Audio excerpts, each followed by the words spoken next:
Nandito po tayo sa location ng nasunog kahapon dito po sa Barangay Kalingatngan. Yan po yung ating planong bigyan ng ayuda, yung mga bigas or groceries. Hopefully next week sa ating pagbalik ko dito. Yan, sinurvey lang natin at tinanong po natin kung ilang pamilya yung nasunugan po dito. Yan po. Halos na pati yung mga damit nila. Nasunog lahat, walang natira.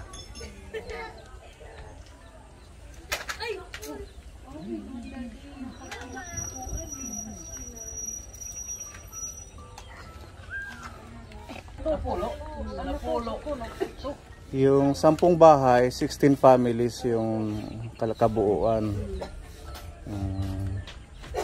Ganun pala.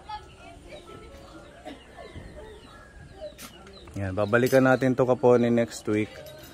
At saan po sila ngayon naka-stay yung mga nasunugan? Sa Barangay Hall. Hinihira na sunog. Yung bahay nila. Walang naisalba kahit mga damit. Kasi silang lahat. Ito. Yan na lang. Iniipon nyo na lang yung mga pwede pa. Ha? Oo.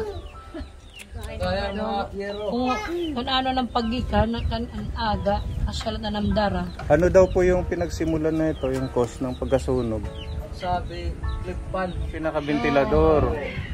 O kasi nagpukos ng sunog yun pag nag-overheat. Overheat saka nagkano ng butane. Butane? Ganun pala. Isa namin nandiyan, nasunog. Ito yung sa inyo. Ate ngaran kuya? Julito Mabag Junior. Si Kuya Julito. Mga gamit lahat dyan. Lahat nasunog.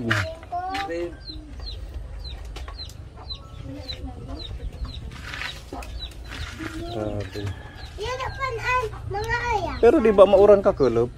Diri ganyan. Yan na mauranan kaumanan sunog. Para out na kung wala. Bisa gait, bibi gait, nakapiliit. Dulo ko na din. Ang mga gamit nila. Doon na yung nakatambak. Nakalo yan yung damit, saka plato nandiyan.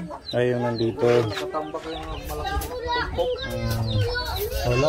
Lahat yan nandiyan. Parang hindi na yan magagamit yung mga damit, no? Wala na. Nasunog na din.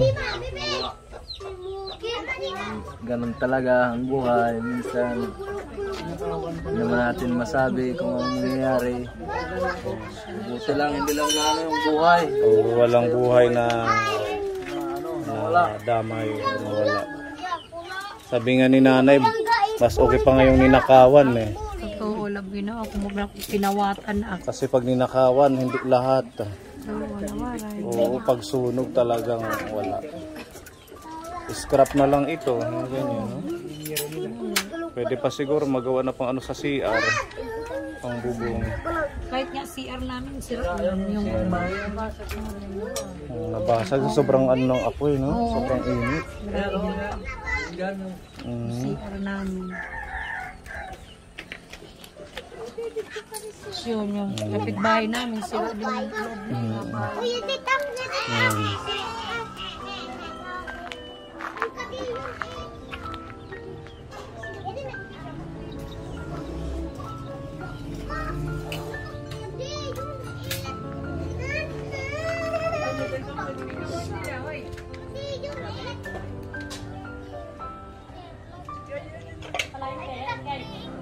Okay lang kayo dyan, kuya.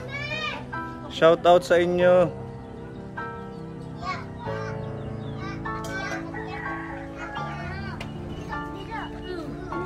So yun, babalikan natin Kaponi sa Monday or Tuesday. Magre-raise po tayo ng pondo para sa kahit makaano tayo ng bigas or yung mga groceries nila sa mga pamilyang nasama ho dito. Ayan. Thank you po. God bless sa ating lahat Kaponi.